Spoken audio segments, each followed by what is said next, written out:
2022년도 새로운 한 해가 밝았습니다. 새로운 한 해를 시작하는 이 아침에 하나님께서 저와 여러분에게 주시는 말씀은 요한복음 20장 30절부터 31절까지입니다.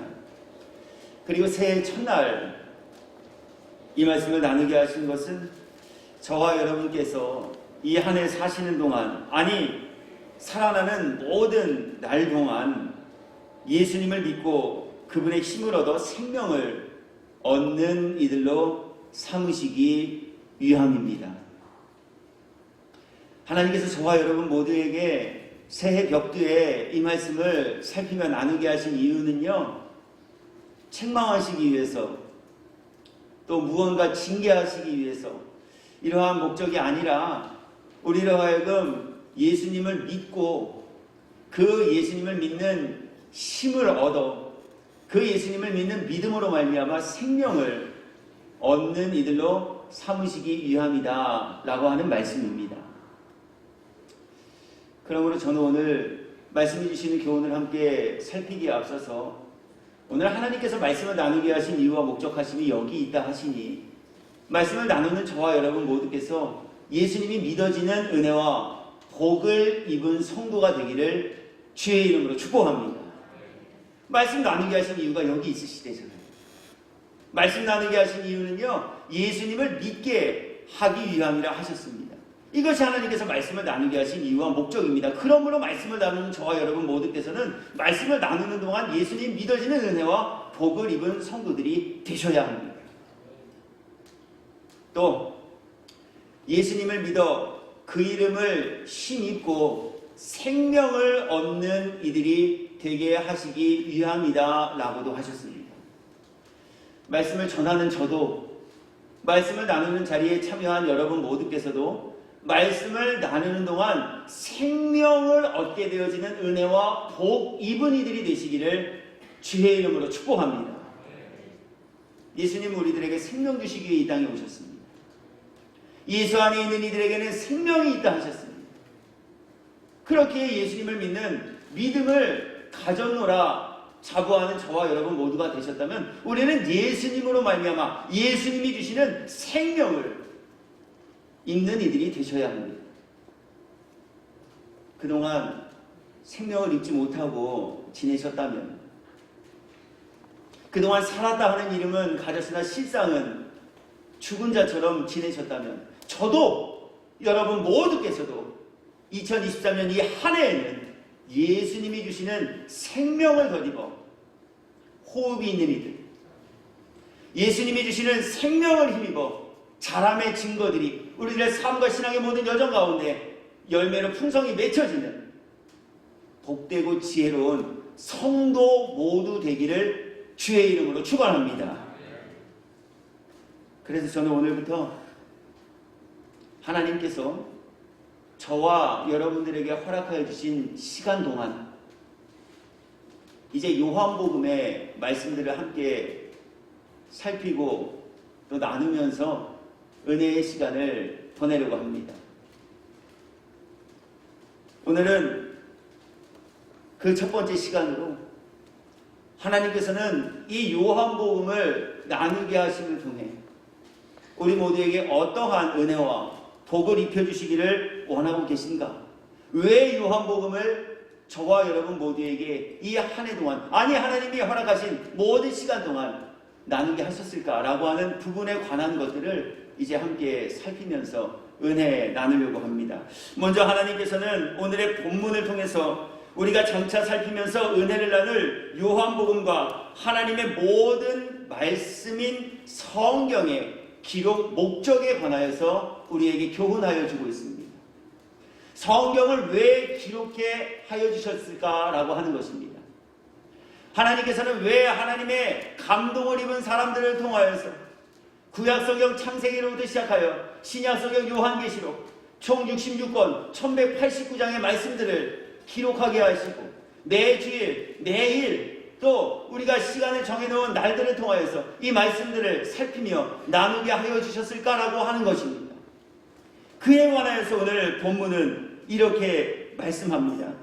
요한복음 20장 31절입니다. 오직 이것을 기록함은 말씀을 기록하신 이유와 목적 때문이에요. 왜 이것을 기록해 하셨을까요?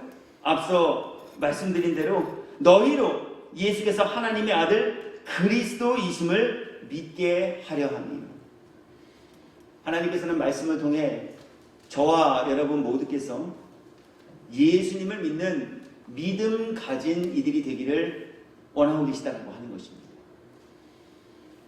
그런데 믿되 아무 것이나 막 내가 믿고 싶어하는 것을 믿는 것이 아닌 예수님은 하나님의 독생자이시요 온 인류를 죄로부터 구원하실 만왕의 왕 만주해 주신 그리스도이심을 믿게 하시기 위하여서 이 말씀을 기록해 하시고 저와 여러분 모두에게 나누게 하고 계셨다는 것입니다. 예수님 살아계신 하나님의 독생자이심이 믿어지십니까? 정말로요? 안 믿어지신다면, 아직까지 못 믿으시겠다면 이 시간 이후부터 예수님은 하나님의 독생자이심이 믿어지는 은혜가 우리 모두 가운데 있게 되기를 주님의 이름으로 축복합니다.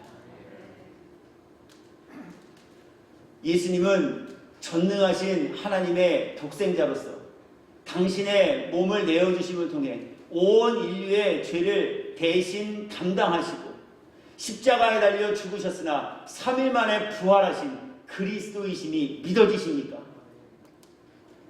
죽었다가 다시 살아난 예수님이 믿어지시느냐라고 하는 거예요.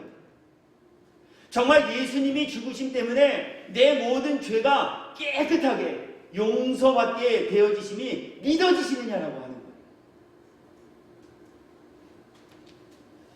이 또한 믿어지지 못했다면 오늘부터, 아니 말씀을 나누는 이 시간이 점점 보태어지는 그 동안에 이것이 믿어질 수 있는 은혜가 저와 여러분 모두 가운데 있기를 주님의 이름으로 축복합니다.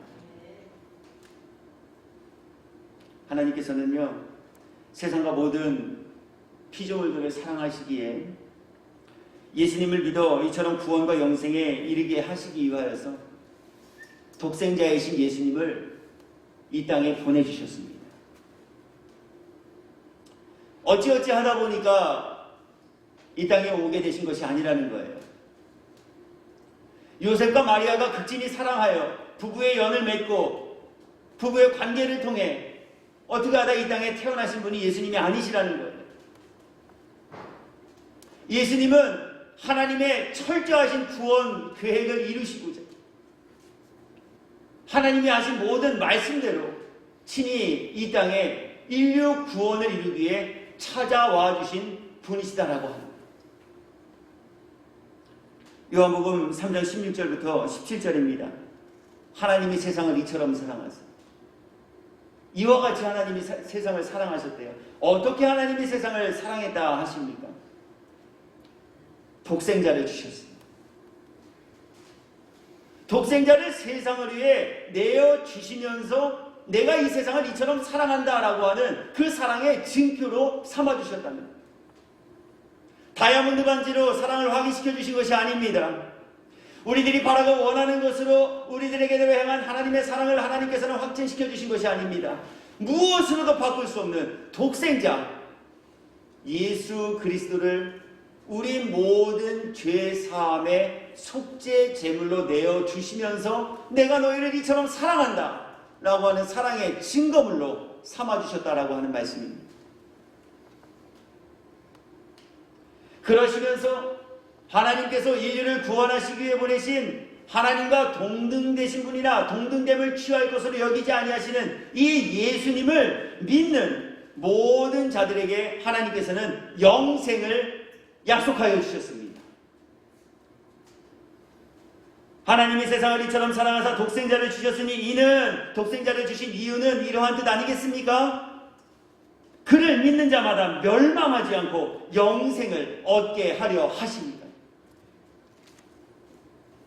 예수님 믿고 부자 되게 하시길 예수님 이 땅에 보내신 것 아니라는 말씀입니다. 예수님이 이 땅에 보내신 이유와 목적함, 그리고 하나님의 은혜의 선물로 인하여서 그 예수님이 믿어줄 수 있는 복을 입은 사람들에게 하나님께서는 영생하되 하나님의 심판과 진노의 자리에서 영생이 아닌 하나님의 위로가 있는 천국에서 영생하게 하시기 위하여서 독생자를 이 땅에 보내셨다 하셨습니다.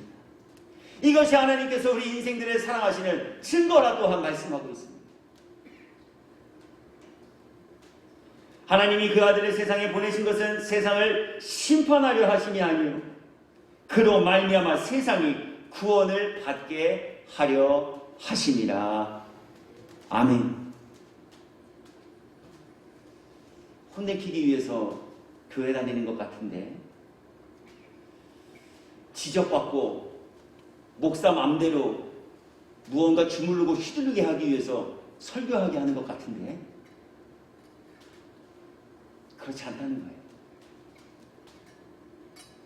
하나님께서 예수님을 이 땅에 보내신 이유는 사람의 영혼을 죄의 길에서 떠나 구원과 영생의 길 걷는 이들로 삼으시기, 하나님께서 독생자 예수 그리스도를 이 땅에 보내신 것은 예수를 믿는 믿음으로 말미암아 하나님이 지배하시는, 하나님이 다스리시는 영광과 존귀가 있는 천국에서 구원의 기쁨과 영생의 풍랑을 입고 누리며 살아가는 이들로 삼으시기 위하여서 예수님을 이 땅에 보내셨다는 거예요. 그리고 그 보냄받은 예수님을 믿는 모든 이들에게 지위, 고학, 남녀노소를 막론한 예수님을 믿는 그 믿음을 가진 모든 이들에게 하나님께서는 구원의 기쁨과 영생의 복을 허락하여 주시는 분이시다라고 하십니다. 그래서요, 하나님께서는 구원과 영생, 모든 양의 구원의 문이 되시는 세상의 빛으로 오신 이 예수님을 믿어 구원과 영생에 이르는 이들로 삼으시기 위하여서 구약을 통해서는 구원자로 이 땅에 오실 예수님에 대하여 아주 자세하게 예언하여 주셨습니다. 믿기를 바라는 마음으로 하나님께서는 내가 장차 이 땅의 모든 인류의 죄를 대신 짊어지고 그들에게 죄 사함이라는 은혜를 줄 나의 독생자, 메시아, 구원자, 그리스도 예수를 이 땅에 보낼 것이다 라고 예언하여 주셨다는 거예요. 그 예수님의 이 땅에 오심을 주님은 얼마나 치밀하게 우리들에게 알려주시는가에 대하여서는 성경 말씀을 통해 다음과 같이 증언되고 있는데요. 예수님께서 동정녀, 즉 처녀의 몸을 입고 이 땅에 오실 것을 하나님께서는 말씀하여 주셨습니다. 이사야서 7장 14절 말씀입니다. 이곳에는 이 땅에 우리 주님께서 어떠한 형태와 어떻게 이 땅에 보냄을 받게 되어지실지에 관한 내용을 다음과 같이 예언하여 주십니다. 말씀 읽어드립니다. 그러므로 주께서 친히 징조를 너희에게 주실 것이라. 보시라는 거예요. 안 믿어지십니까? 그럼 보시라는 거예요. 못 믿으시겠습니까? 그렇다면 하나님의 말씀대로 그것이 성취되는지 그렇지 않은지, 하나님의 말씀이 참인지 아닌지 한번 보시라는 거예요. 무엇을 보시라는 거예요? 무엇을 하나님의 말씀을 믿는 참된 증거로 우리 주님께서는 나타나 보여주시겠다 하십니까? 보라, 처녀가 잉태하여 아들을 낳을 것이요 그의 이름을 임마누엘이라 하리라. 처녀의 몸을 입고 이 땅에 오실 것 예고해 주셨어요. 그리고 예수님께서는 정말 하나님의 말씀대로 동정녀의 몸을 입고 이 땅에 오셨어요. 한두 가지는 우연의 일치로 맞아떨어질 수 있다라고 우리 생각할지 모르겠어요. 그래서 이렇게 강포한 마음을 가지고 하나님의 말씀을 듣는 이들이 있음을 주님께서는 아시기에 또 주님께서는 반박할 수 없는 하나님의 말씀대로 이 땅에 오시어 구원자가 되어주신 예수님의 출생지에 관하여서도 예언하여 주셨습니다. 구약성경 미가서 5장 2절입니다. 여기에는요, 우리 예수님께서 어디에서 출생하게 되어지실지 그 출생지에 관한 내용이 예언되어지고 있습니다. 말씀 읽어드립니다. 베들레헴 에브라다야, 너는 유다 족속 중에 작을지라도 이스라엘을 다스릴 자가 네게서 네게로 나올 것이라. 그의 근본은 상고의 영원에 있느니라.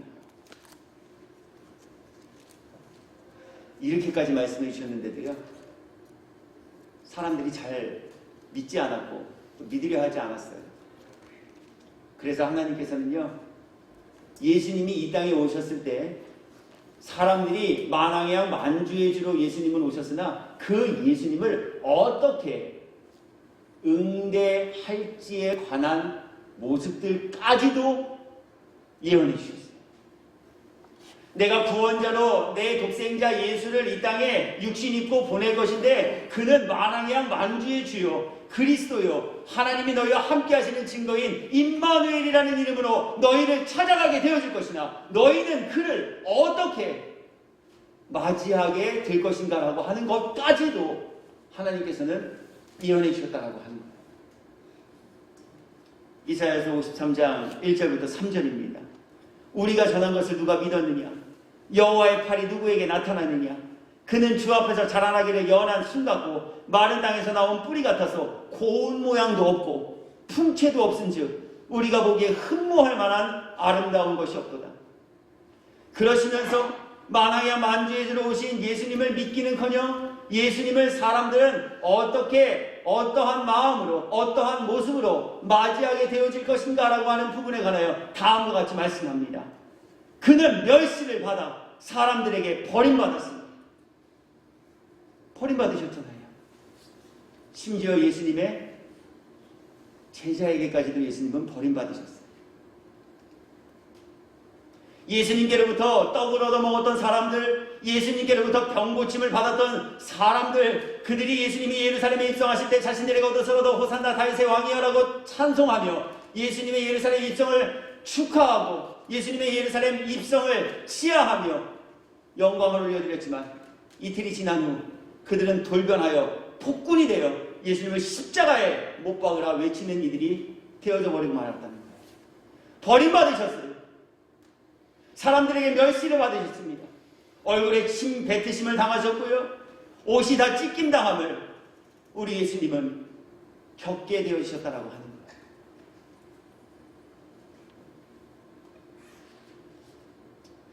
이쯤 되면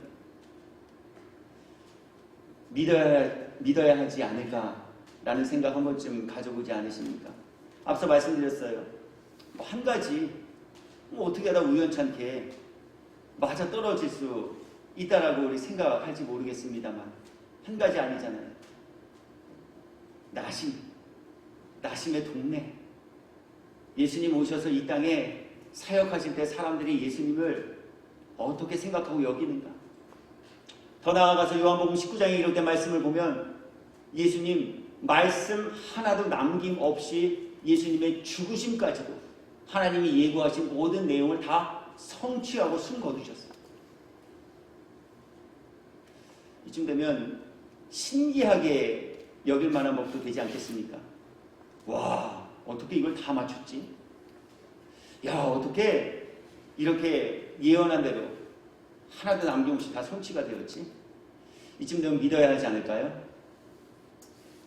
이쯤 되면 안 믿는 게 더 이상한 것 아닐까요? 그런데 사람들은요, 이 모든 말씀들을 듣고 배워 알았지만 하나님의 말씀들을 믿으려고는 하지 않았습니다. 심지어 예수님에 대한 이 모든 말씀들을 알고 연구하여 가르치는 일을 하는 사람들조차도 이 말씀을 믿지 않으셨다라고 하는 것입니다. 다른 사람들이 안 믿는 것은 우리 그렇다 한번 그냥 치부하고 그들 이해한다 쳐도 최소한 이 말씀을 가르치는 일을 하는 사람 정도라면 믿어야 될 것 아니에요. 그런데 말씀을 가르치는 일을 하는 사람들도 믿지 않았다는 것입니다.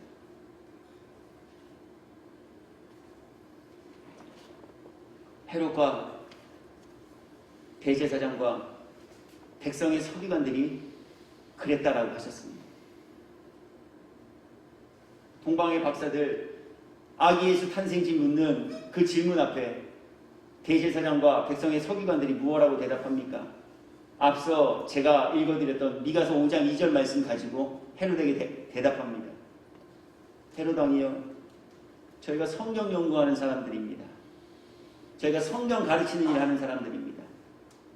그런데 성경에 기록된 예수라는 분의 탄생에 관한 예언의 내용을 보니까요, 유대 땅 베들레헴아, 너는 유대 고을 가운데 가장 작지 아니하니 내게서 한 다스리는 자가 나올 것이다 라고 하셨습니다. 그렇기에 예수라는 분은 베들레헴이라는 곳에서 출생하게 될 것입니다.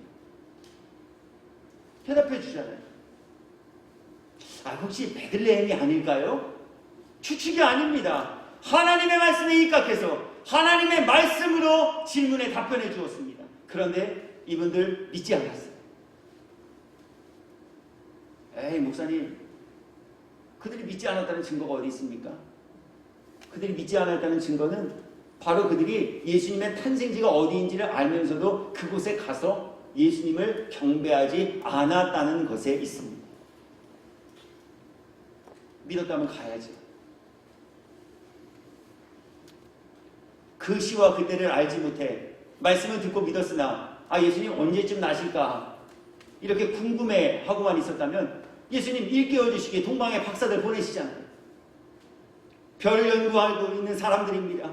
만왕의 만주의 주가 탄생하셨다는 그 사인을 알리는 별이 나타났습니다. 그래서 우리가 그분께 경배하러 왔습니다. 그렇다면 같이 가야죠. 가지 않았어요. 왜 가지 않았을까요? 믿지 않았기 때문에 그래요.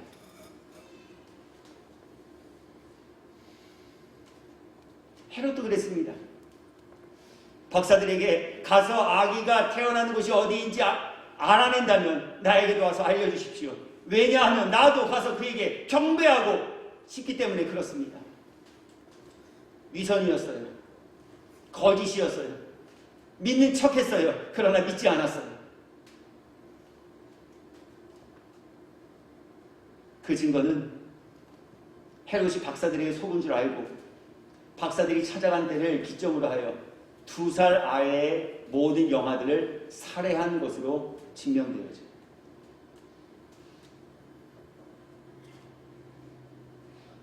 이처럼 사람들이 예수님 믿는 것을 거부하고 예수님을 믿는 믿음을 가지지 않으려 하는 것을 하나님께서는 아시고요. 이제 하나님께서는 말씀이 육신이 되신 예수님을 실제로 이 땅에 보내주셨습니다. 이 땅에 오신 예수님께서는 그러므로 한 사람이라도 더 믿어 구원과 영생에 이르는 이들로 삼으시고자 말씀을 선포하셨고, 때로는 우리 인생들이 행하지 못할 기이한 일, 기사와 표적까지도 행하시면서 예수님을 믿는 믿음을 갖기 원하셨습니다. 그러나 예수님과 동시대에 살면서 예수님을 직접 대면하고 예수님이 하신 모든 기적을 그 앞에서 눈으로 본 사람들조차도 예수님 믿지 않았습니다. 마리아 믿던 못 믿던 또 좀 못 믿을 수 있다라고 우리 한번 가정해 봅시다. 물론 믿음은 들음에서 나는 것이긴 하지만 그래도 말이니까 글이니까 내한테 안 믿어지면 그거 어쩔 수 없잖아요. 듣고 읽은 것으로 못 믿는 사람들, 우리 10분 이해력을 발휘해서 그분들이 못 믿을 수 있었다라고도 한번 그분들이 이해해 봅시다. 그런데 이건 좀 차원이 다르잖아요. 오셨어요. 무엇으로요? 실체로요. 저와 같이 이렇게 몸을 입고 오셨단 말이에요. 오셔서 기적을 행하셨어요. 어떠한 기적들을 행하셨습니까? 물이 변하여 포도주가 되게 하셨습니다. 나면서부터 안진뱅이를 일으켜 세우셨습니다. 눈먼 자에게 흙을 발라 그의 눈을 뜨게 해주셨습니다. 각색 병든 자와 귀신 들린 자들을 병과 귀신 들림으로부터 자유케 해주셨습니다. 무리를 걸으셨습니다. 오병이어의 기적을 행하셨습니다. 죽은 나사로를 무덤에서 살려내셨습니다. 그런데도요, 그거 보고도 사람들 믿지 않았습니다. 그 모습들을 다 지켜보았던 사람들이 예수님 믿지 않았다라는 것에 관하여 성경은 다음과 같이 그들의 모습들을 증언해내고 있습니다. 마태복음 13장 54절 이후의 말씀입니다. 고향으로 돌아가서, 누가 고향으로 돌아가셨어요? 예수님이 고향으로 돌아가셨어요. 무엇 하시기 위해 돌아가셨습니까? 회당에서 말씀 가르치시기 위해 돌아가셨어요. 그래서 예수님 고향으로 돌아가시자 회당에서 말씀 가르쳐 주셨습니다. 고향으로 돌아가서 그들의 회당에서 가르치시니 그들이 놀라 이르되 이 사람의 이 지혜와 이런 능력이 어디서 났느냐? 무엇을 뜻해요? 예수님의 지혜의 말씀을 그들은 직접 들었다라는 거예요. 예수님이 행하신 모든 능력들을 그들의 눈으로 직접 보았다라고 하는 거예요. 이 정도면 믿어야 하지 않겠습니까? 그런데 보시기 바래요. 이는 그 목수의 아들이 아니냐? 그 어머니는 마리아, 그 형제들은 야고보, 요셉, 시몬, 유다라 하지 않느냐? 그 너희들은 다 우리와 함께 있지 아니하냐? 그런즉 이 사람의 이 모든 것이 어디서 났느냐 하고 예수를 배척한지라. 그들이 믿지 않음으로 말미암아 거기서 많은 능력을 행하지 아니하시니라. 안 믿었대요? 안 믿었대요? 안 믿었대요. 예수님도 똑바로 쳐다보고 예수님이 하신 말씀 때문에 우와 놀랍다. 정말 사람으로서 저런 지혜가 어디서 났을까? 예수님이 하신 기사와 표적들을 보면서 우와 놀랍다. 저런 능력이 어디서 났지? 들었어요. 보았어요. 그런데도 믿지 않았대요. 예수님의 형제들도 그랬습니다. 요한복음 7장 5절입니다. 이는 그 형제들까지도 예수를 믿지 아니함이라. 다른 사람은 다 몰라줘도 최소한 가족들은 이해하고 믿어줘야 되는 게 마땅한 것 아닐까요?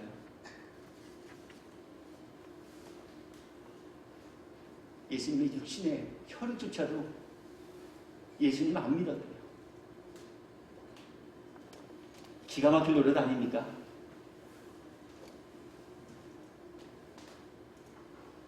더 나아가서는 예수님의 제자들도 안 믿으셨대요. 3년 동안 동고동락했어요. 예수님이 하신 우리들에게 놀랍게 여기는 기사와 표적을 그분들은 바로 지척에서 다 목격하셨어요. 그런데도 안 믿으셨대요. 말씀 읽어드릴게요. 요한복음 6장 64절입니다. 그러나 너희 중에 믿지 아니하는 자들이 있습니다. 여기서 믿지 아니하는 자들이라 책망받은 그 무리는 예수님의 제자들이에요. 떡을 얻어먹었던 분들이에요. 이는 예수께서 믿지 아니하는 자들이 누구며 자기를 팔자가 누구인지 처음부터 아십니다. 그리고 부활의 목격자들을 통해 전해진 예수님의 부활 소식을 들은 사람들조차 믿지 않았어요. 마가복음 16장 11절입니다. 그들은 예수께서 살아나셨다는 것과 마리아에게 보이셨다는 것을 듣고도 믿지 아니하니라. 마가복음 16장 13절입니다. 두 사람이 가서 남은 제자들에게 일렀으되 역시 믿지 아니하라. 그래서 사실 말씀을 대언하는 저로서는 오늘 이 구절을 인용하기 위해 말씀을 찾아보다가 용기와 소망을 얻기도 했어요. 직접 본 사람들이 예수님 살았다라고 증언해도 안 믿는데 나와 같은 사람이 전한 것, 그거 성도들이 못 믿겠다라고 하는 것에 대해서 내가 굳이 속상해야 할 아무런 필요가 없겠다. 나는 듣든지 듣지 않아야든지 하나님의 말씀만 바르게 잘 대언하면 되겠다. 이런 소망까지도 오늘 이 말씀 좀 인용하면서 한번 생각해 보게 됐어요. 봤대요. 내가 가서 직접 봤대요. 빈무덤. 친히 천군과 천사들을 통해 너희보다 먼저 살았을 때 하셨던 말씀 기억하라. 너희보다 먼저 예수께서는 갈릴리로 가리라. 천사들이 그렇게 나에게 말해줬어. 그거 들은 사람이 가서 얘기해줘도 안 믿었대. 엠마오로 가는 두 제자와 동행하신 예수님, 그들에게 말씀을 풀어줄 때 그들의 마음이 뜨거워지고 그들에게 믿음이 들어가서 다시 엠마오로 가다가 예루살렘으로 돌아와 남은 제자들에게 나 부활하신 예수님 만났어. 나 그분과 같이 걸었어. 한 명이 아니에요. 두 명이에요.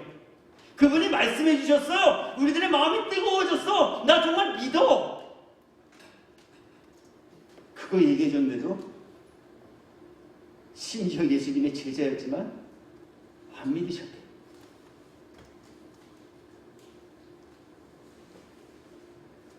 그래서 하나님께서는요, 오늘 저와 여러분들만큼은 예수님을 믿어 구원과 영생에 이르는 복된 이들로 삼으시기 위해 요한복음의 말씀들을 함께 살피며 나누도록 하여 주셨습니다. 그러므로 정말 이 말씀 나누는 동안 먼저 저에게 예수님의 하나님의 독생자이시오 그리스도이심이 온전하게 믿어지는 은혜와 복이 있게 되기를 간절히 원해요. 그리고 저와 같은 사람을 통해 하나님 우리들에게 믿음을 주시기 위해 하나님의 말씀을 함께 살피며 나누게 하여 주셨다면 이 말씀을 나누는 자리에 함께 참여한 여러분 모두께서도 영의 귀가 활짝 열려지고 영의 눈이 밝게 열려지고 하나님의 말씀이 들려지고 하나님의 말씀이 깨달아지고 하나님의 말씀이 믿어지는 은혜와 성령 충만하게 하심에 복을 입은 성령의 사람들 모두가 되시옵소서. 우리 말씀을 통해 우리를 만나주시고 말씀을 통해 우리들에게 믿음을 허락하여 주시는 그 하나님의 은혜와 참사랑 가운데 하나님이 믿어지는 예수님이 믿어지는 은혜와 복을 입은 믿음의 사람 모두가 되시기를 예수님의 이름으로 축원합니다. 그대로 하나님께서는 예수님은 하나님의 아들이심을 믿게 하시기 위해 요한복음을 기록해 하셨고 우리들에게 나누게 하셨다 하십니다. 예수님의 삶과 예수님의 사역을 조명하고 있는 마태, 마가, 누가, 요한복음 중 요한복음에는요 7가지 예수님께서 행하신 표적에 대하여서 증언하여 주고 있습니다. 많은 일들을 하셨어요. 오늘 본문에도 보니까 여기에 기록되지 않은 많은 일들을 하셨으나 오직 이것을 기록함은 이라고 하시잖아요. 많은 일들을 하셨어요. 그런데 요한복음에는 그 많은 일들 가운데 7가지 예수님이 행하신 일들만을 증언하고 있다는 거예요. 그 7가지가 무엇입니까? 요한복음 2장의 가나의 혼인잔치에서 물이 변하여 포도주가 되게 한 사건이었습니다. 예수님께서 이것을 행하심은 본질을 변화시킬 능력이 예수님께 있음을 우리들에게 깨닫고 믿게 하시기 위해서 이 기사와 표적을 행하신 것입니다. 누가 물을 포도주로 바꿉니까? 신포도주가 맛있는 포도주가 되어진 것이 아닙니다. 소주가 변하여 양주가 되어진 것이 아닙니다. 변화될 수 없는 물, 그 물이 변하여 포도주가 되게 하셨다라고 하는 것은 본질을 바꿀 수 있는 능력이 우리 예수님께 있음을 깨달아 알게 하시기 위해 예수님이 행하신 표적과 기사라고 하는 거예요. 더 나아가 순종의 열매가 무엇인지를 주님은 깨닫고 믿게 하시기 위해 가나에서 혼인잔치에서 물이 변하여 포도주가 되게 하여 주셨다라고 하십니다. 이해되어지지 않지만 말씀 듣고 순종했어요. 모든 말씀에 순종했어요. 그랬더니 물이 변하여 포도주가 되는 기적을 그들은 맛보아 경험하는 영광의 주인공들이 되실 수 있었어요. 이것 깨닫게 하시기 위해서 물이 변하여 포도주가 되게 하는 기사와 표적을 예수님은 행하셨다는 거예요. 사람은 할 수 없어요. 오직 주님만이 하실 수 있는 일이에요. 사람은 할 수 없어요. 그러나 주님의 말씀에 듣고 순종하는 이들에게 하나님께서는 이러한 기사와 표적을 보이시는 은혜의 하나님이 되심을 우리들에게 나타나 증언하여 주셨어요.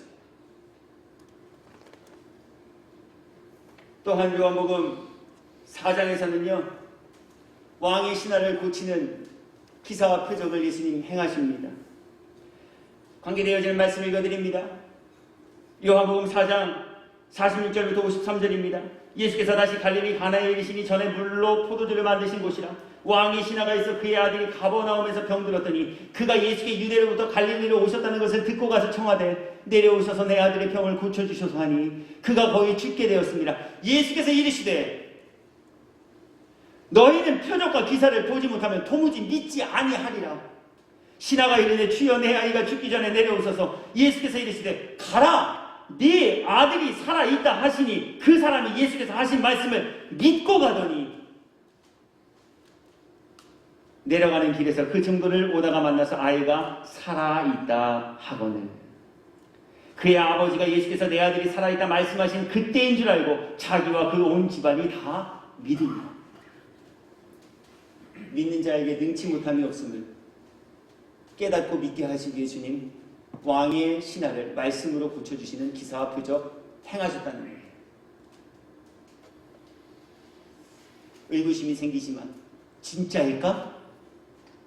마음에 이런 생각들이 찾아오게 되지만 주님이 가라, 낫다 말씀하시니 가면 낫는 줄 믿는 믿음을 가지고 돌아갈 때 하나님은 은혜와 복을 입히시는 분이심을 우리들에게 믿게 하시기 위해 이 기사와 표적을 행하셨다는 거예요. 베데스다 못에서 38년 된 병자도 고쳐주셨습니다. 요한복음 5장에는요 예수님께서 베데스다 못에서 나면서부터 안진뱅이 되었던 이를 고쳐주시는 기사와 표적에 대해 증언합니다. 그러시면서 예수님께서는 이 기사와 표적을 통해 하늘 아버지께서도 일하시니 나도 그분의 뜻을 따라 그분이 하시고자 하는 일을 하는 이가 됨을 알게 하시고 믿게 하시기 위해 이 기사와 표적을 행하셨다 하셨습니다. 그냥 고쳐주신 것이 아니에요. 할 일이 없으셔서 그냥 예수님께서 나 이런 사람이야 라고 보여주시기 위해서 아니에요. 주님이 친히 말씀하십니다. 나면서부터 안진뱅이를 고쳐주신 이유와 목적함, 그 기사와 표적을 사람들 앞에서 행하신 이유는 하나님 아버지께서도 일하시니 나도 일한다 라고 하는 것을 사람들에게 일깨워 주시고 그것을 믿게 하시기 위하여 이 기사와 표적을 행하셨다 하십니다. 말씀 읽어드립니다.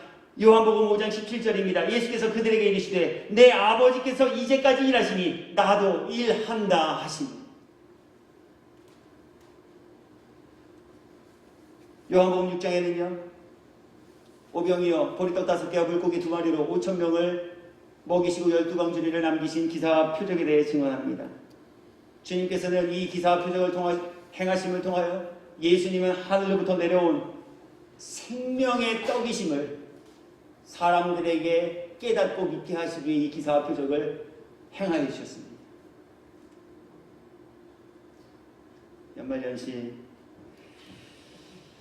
저도 말씀으로 좀 충전하고 은혜를 얻기 위해서 다양한 매스미디어 매체를 통해서 여러 교회 목사님들 설교를 듣기도 하고 또 시청하기도 했습니다. 오해 없으시길 바라요. 그분은 틀리고 저는 맞고 저만 이 땅에서 오직 진리를 탐구하고 전하는 이다 라고 하는 것, 이건 말하기 위해서 이거 전해드리는 건 아니에요. 무엇 때문에 제가 이 내용을 전해드리냐면요 예수님이 왜 오병이어의 기적을 행하셨을까 라고 하는 부분에 관하여 예수님은 그 이유와 목적함을 무엇이라고 우리들에게 알려주시는가, 우리 최소한 바르게 좀 깨닫고 알았으면 하는 마음에서 전해드려요. 그분이 오병이어의 기적을 얘기하시면서 예수님이 오병이어의 기적을 행하신 것은 사람들의 영혼뿐만이 아니라 육신의 굶주림도 채워주시기 위해서래요. 그러면서 예수님만 믿으면 일하지 않아도 예수님께서 다 먹여주시고 일용할 것으로 채워주신대요. 좀 고개가 갸우뚱해졌어요. 정말일까? 정말 예수님은 그러한 것들을 우리들에게 교훈으로 주시기에 오병이어의 기적을 행하셨을까? 그런데 성경 보니까 아니에요. 성경 보니까요 예수님께서 오병이어의 기적을 행하신 이유는 오직 하나, 나는 하늘에서부터 내려온 생명의 떡이심을 사람들에게 깨닫고 믿게 하시기 위해 오병이어의 기적 행하셨다라고 하셔요. 그래서 예수님만이 영혼의 굶주림을 채울 수 있는 영혼의 양식이요, 예수님만이 우리 인생의 빈곤함을, 우리 영혼의 궁핍함을 풍성하고 풍요롭게 해주실 능력의 하나님이심을 예수님께서는 오병이어의 기적을 통해 사람들에게 깨달음 주기를 원하고 계셨다라고 하는 거예요.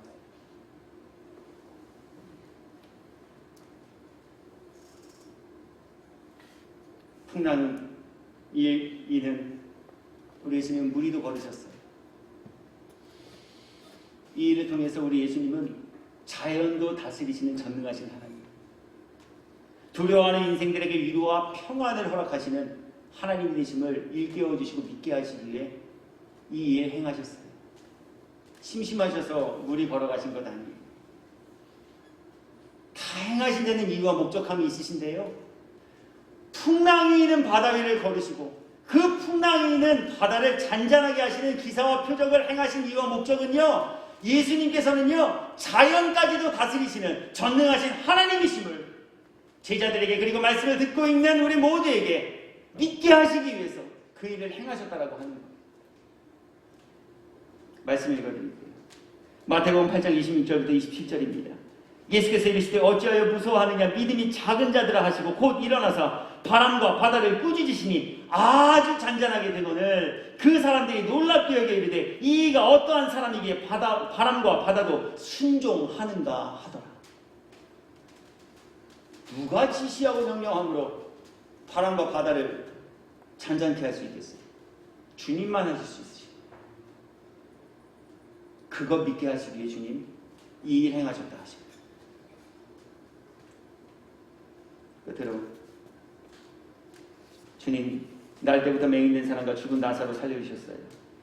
요한복음 9장 1절부터 41절까지 기록된 말씀을 통해 날 때부터 맹인된 사람 고쳐주시는 사건을 우리들에게 소개하여 주고 계신데요. 이 일 행하신 이유도 예수님이 하나님의 독생자이심을 알고 믿게 하시기 위함이라 말씀하셔요.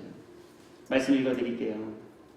예수께서 길을 가실 때에 날 때부터 맹인된 사람을 보신지라 제자들이 물어 이르되 랍비여, 이 사람이 맹인으로 난 것이 누구의 죄로 인함이니까? 자기이니까 그의 부모이니까? 예수께서 대답하시되 이 사람이나 그의 부모의 죄로 인한 것이 아니라 그에게서 하나님이 하시는 일을 나타내고자 하십니다.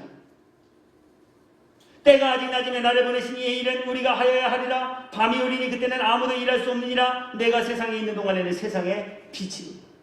사람들의 관심사는 저 사람의 눈먼 것이, 저 사람의 질병이, 저 사람의 고난당하는 것이 과연 저 사람의 죄 때문입니까? 누구의 죄 때문입니까? 라고 하는 이 쓸데없는 것에 초점이 맞춰져 있었다는 거예요. 그래서 주님이 아주 정확하고 친절하고 자세하게 바로 잡아주시잖아요.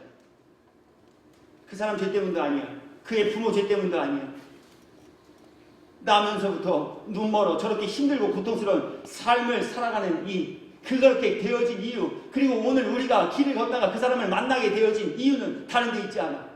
하나님께서 행하시는 일을 저를 통해 나타내게 하시기 위하여 하나님께서는 저로 하여금 날 때부터 맹인이 되게 하셨어요. 무엇이 중요한지를, 무엇을 깨달아야 할지를 주님은 이 사건들을 통해 우리들에게 알려주고 계셨다라고 합니다.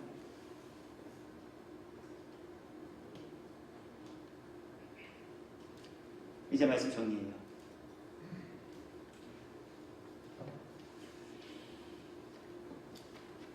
당시의 사람들 구전으로 전해 들은 분들도 계시지만 몇몇 분들은 예수님이 하신 이 일 직접 목격한 분들도 계셔요. 최소한 가나의 혼인잔치에 있었던 사람들은 예수님이 행하신 이 기사와 표적 맛봤어요.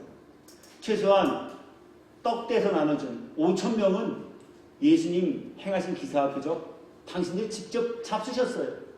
그림의 떡 아니에요. 잡수셨어요. 그걸로 배 채우셨어요.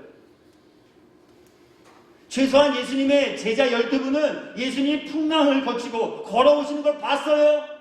예수님이 풍랑을 잔잔케 하시는 것을 보았습니다. 최소한 예수님의 제자들과 마리아와 마르다는 죽은 오빠 나사로가 무덤의 문을 열고 나오는 걸 봤어요.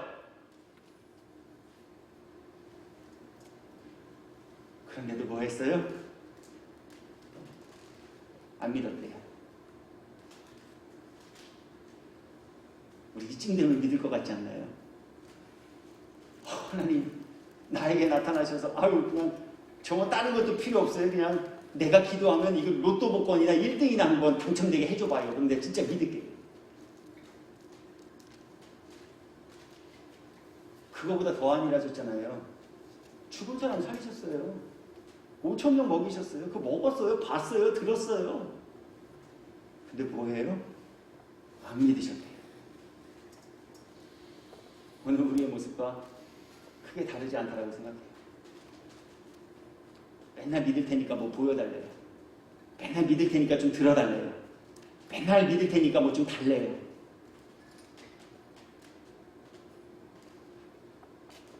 이미 다 보여주셨는데 날마다 기적을 우리들에게 맛보아 경험케도 해주고 계신데 생명 연장시켜 주시죠. 우리가 수고하지 않아도 지구는 자전하고 공전하지. 때가 되면 알아서 비 내리지. 때가 되면 태양이 떠오르지. 우리가 실제로 인지하지 못해서 그렇지. 우리가 인지하지 못하는 동안 당할 모든 위협으로부터 우리 지켜주시잖아요. 우리 교통사고 안 당하니까 나 교통사고 안 당할 만은 했겠지라고 여기지만 하나님께서 지키시고 보호하셨기 때문에 당하지 않는 거예요. 누구는 뭐 당하고 싶어 당합니까? 불의한 사람들 안 만나잖아요. 데이트하다가 헤어지자고 했더니 사람 죽이고, 주차 좀 여기에다 하지 말라 그랬더니 그것 때문에 마음 기분 상했다고 쫓아가서 죽이고, 차선 변경할 때 방향지 시등 안 켰다고 쫓아가서 흉기를 휘두르고, 돈 몇 푼 빌려달라고 했는데 그거 안 빌려줬다고 죽이고, 돈 빌려줬는데 그거 좀 갚으라 그러니까 그거 갚지 못할 상황 돼서 죽이고, 윗집에서 좀 쿵쿵쿵쿵 거려서 좀 조용히 해달라고 그랬더니 죽이고. 우리가 안 당했으니까 나는 그런 일이랑 상관없어. 우리 이렇게 여기지만 그렇지 않아요. 하나님께서 지켜주시고 보호하시기 때문에 그 모든 불의와 죄악으로부터 우리 건진받으며 살아내고 있는 거예요. 근데도 맨날 보여달래요. 맨날 달래요. 맨날 들어달래요. 맨날 응답해달래요. 맨날 뭐 좀 하게 해달래요. 그럼 또 붙여요. 그럼 믿을게요.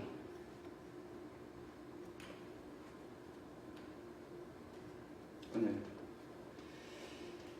이처럼 강포한 믿기를 거절하고 믿기를 거부하는 패역한 저와 여러분 모두에게 하나님 다시 한번 예수님 믿을 수 있는 기회, 그리고 그 예수님 믿어 구원과 영생에 이르는 복 입은 이들로 삼으시기 위해서 이제 이 요한복음의 말씀을 저와 여러분 모두에게 살피며 나누게 하여 주셨으니 진실로 다시 한번 또 한번 저도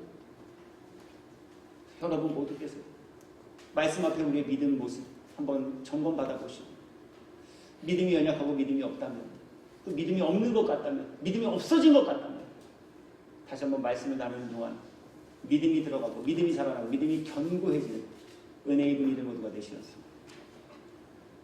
믿음의 주요 온전케 하시는 여호와 하나님의 예비하신 은혜와 참복 잊고 누리는 이들 되시고, 믿음으로 말미암아 믿음의 결국 영원히 구원에 이르는 영생의 복을 입은 천국 백성 모두 되시기를 주 예수 그리스도의 이름으로 축원합니다.